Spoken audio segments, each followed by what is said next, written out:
Petro na Yohana na wale mitume wengine walipokuwa wakitishiwa, wakiteswa, wengine wakiuawa, hawakuogopa. Walibaki kusimama imara na kutangaza habari za Yesu kwa uwazi na hata bila kujificha. Na hata walipokatazwa hawakukubali. Lakini kuna wakati mwingine katika kuhubiri habari njema, ikiwa watu wakasimama kama vikwazo, huwa tunakata tamaa mapema na tunaacha kuhubiri Injili. Lakini somo linatuambia simama kwa ujasiri kwa ajili ya Kristo. Simama kwa ujasiri kwa ajili ya Kristo na umfuate kwa utimilifu. Kusimama kwa ujasiri ina maana kwamba tuwe tayari kwa namna yoyote kupeleka habari njema ya wokovu. Aidha wale ambao tunawahubiria hawapendi au wanapenda, hawataki au wanataka, ni sharti kwetu kupeleka Injili, kwa sababu ukiangalia Petro na wenzake walikuwa hawapendwi, walikuwa watu hawataki wahubiri habari njema ya wokovu, lakini walipeleka hivyo hivyo.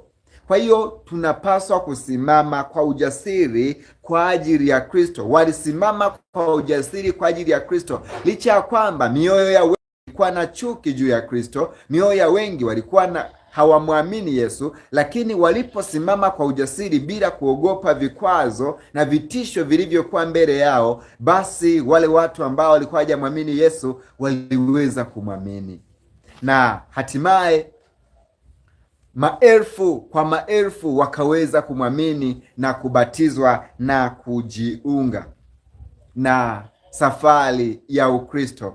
Na kuanzia hapo Ukristo ulienea, mafundisho yao yakatamalaki, habari zao zikaenea ulimwenguni kote, na mpaka leo sisi ni mazao au matunda yaliyotokana na kuhubiri kwao. Hivi ingekuwaje kama wao wangekaa kimya wasihubiri habari njema? Je, sisi habari hizo zingetufikiaje? Wangekaa wakaogopa kwa sababu ya vitisho vilivyokuwepo. Je, ingekuwaje kwetu sisi leo? Je, tungefikiwa na habari njema? Kwa sababu kuanzia kwao ndipo tulijua habari za Yesu. Maana taifa ambalo lilikuwa linaitwa kuwa ni taifa la Mungu lilimkataa Yesu na lilikuwa halitaki habari zake zihubiriwe. Kwa hiyo kama hawa wanafunzi wasingesimama kwa ujasiri, bila kuogopa kifo, bila kuogopa mateso, bila kuogopa kukataliwa, bila kuogopa matukano, dharau, aibu, kuaibishwa, tusingeweza kupata habari njema hii ya wokovu.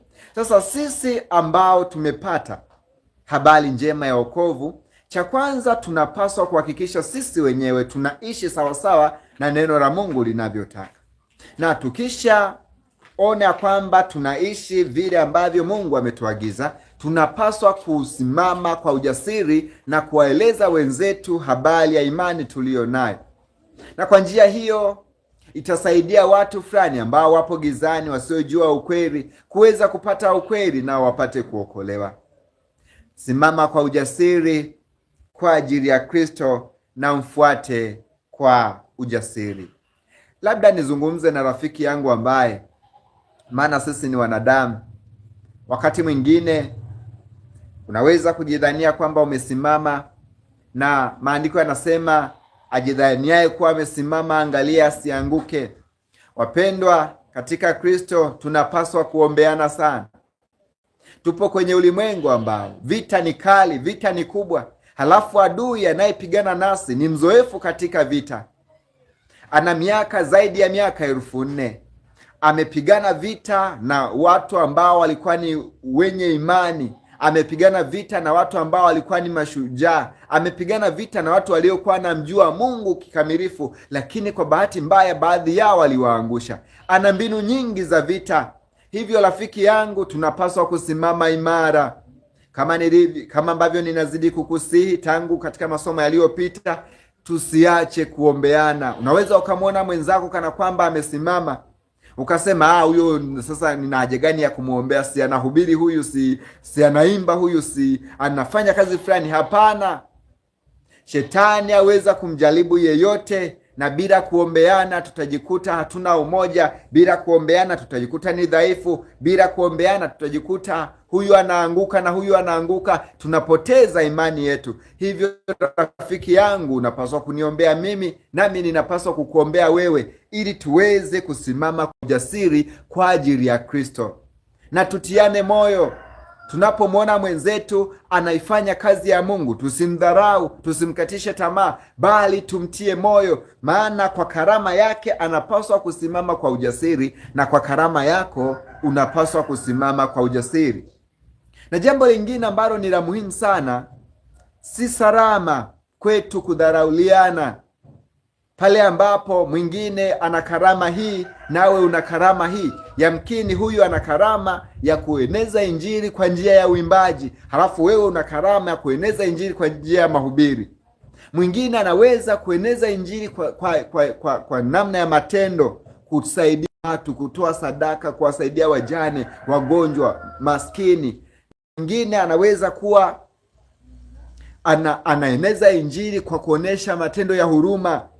Kwa hiyo tusidharauliane, isipokuwa sisi sote, kwa sababu tu viungo katika mwili, kujenga mwili wa Kristo, tunapaswa kutiana moyo, kufarijiana. Mtu unapoona amesimama, mtie moyo, mfariji, endelea kumhamasisha aendelee na kazi hiyo, asimame kwa ujasiri katika Kristo na kufuate Kristo kwa utimilifu.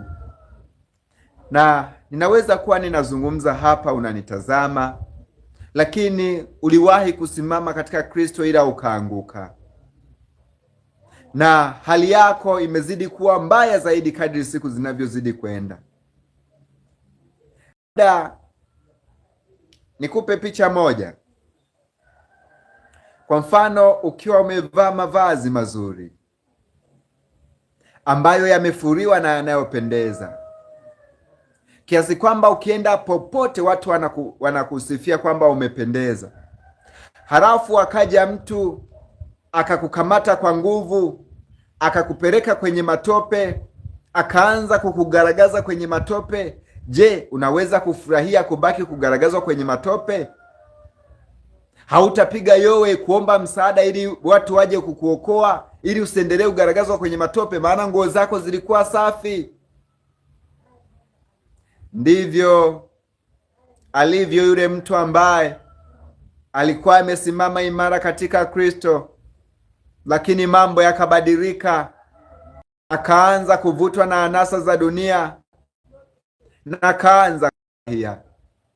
Ni sawasawa na yule mtu ambaye alikuwa amevaa nguo nzuri, ila hivyo kamatwa kugaragazwa kwenye matope, akaanza kufurahi kugaragazwa kwenye matope.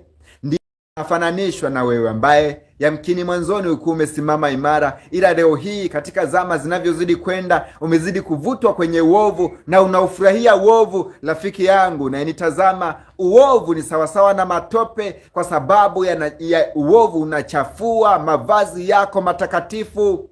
Kristo anatamani tusimame imara. Hata kama umegaragazwa chini na shetani, umegaragazwa kwenye matope, bado Yesu anakuita.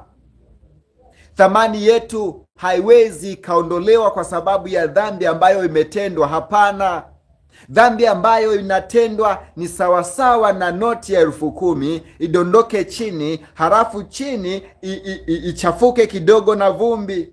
Si kwamba thamani ya ile 10,000 itaondoka. Hapana. Utakapoichukua ile 10,000 ukatoa ile vumbi ambayo imechafua ile noti, ukaipeleka dukani, inakuwa na thamani ile ile. Rafiki yangu, usikate tamaa. Wewe ambaye mwanzo ulikuwa umesimama katika Kristo, lakini siku zinavyozidi kwenda umevutwa kwenye uovu na anasa zimekuvuta na umejikuta umeshindwa kutoka, piga yowe, omba msaada kwa Yesu. Kuna kisa kimoja ambacho kinaweza kikafanana na mfano huu. Yesu siku moja baada ya kutenda ule muujiza wa samaki 2 na mikate 5 kuwalisha watu 5,000, aliwaambia wanafunzi wapande mashua na waanze kwenda baharini kuvuka ng'ambo. Yesu akabaki akiomba peke yake faragani. Na zamu ya 4 ya usiku Yesu akaonekana anatembea juu ya maji. Alipokuwa anatembea juu ya maji, wanafunzi wake wakaogopa, wakatetemeka, wakadhani ya kwamba ni mzimu, wakapiga yowe. Ndipo Yesu akawaambia, msiogope, ni mimi. Basi Petro akamwambia, Bwana, kama ni wewe, niruhusu nije juu ya maji. Sasa Yesu akamruhusu Petro, akasema njoo. Ndipo Petro akaanza kutembea kutoka kwenye mashua, kutembea juu ya maji kumfuata Yesu Kristo. Sijajua, maana Biblia haijaandika, sijajua alipiga hatua ngapi akiwa juu ya maji, ila baadaye, baada ya kuona mawimbi na upepo, akaogopa, akaanza kuzama. Alipoanza kuzama, hakugeuka kuangalia akina Yohana na akina Yakobo na akina Andrea kwamba walete mtumbwi ya mwokoe. Hapana, alimtazama Yesu, akapiga yowe, akasema, Yesu, uniokoe. Rafiki yangu ambaye unaona unaendelea kuzama katika uovu, anasa za dunia kwako zimeonekana ni nzuri, rafiki yangu, hayo ni matope, yanachafua nguo zako zilizokuwa safi. Na hatima ya yote, Yesu atakaporudi, wale watakaokutwa wana mavazi machafu, yani mwenendo wao na maisha yao yalikuwa ni ya anasa, hawatachukuliwa, hawataachwa. Rafiki yangu, kwa sababu ulishajua habari ya wokovu, ulishajua ukweli, tubu, ukarejee tena. Tubu na uache uovu huo. Tubu uje, maana Yesu anakuita, anatamani uungane naye, na usimame kwa ujasiri tangu sasa, ueneze habari njema. Na si wewe wa kwanza, hata usiogope. Kulikuwa na Mariamu Magdalene ambaye yeye alijulikana kama Mariamu Magdalene, ila Magdalene hakuwa baba yake, isipokuwa Magdalene ulikuwa ni mji aliyokuwa anatoka. Alikuwa anasifika kwa uasherati na uzinzi, lakini Yesu alimuokoa.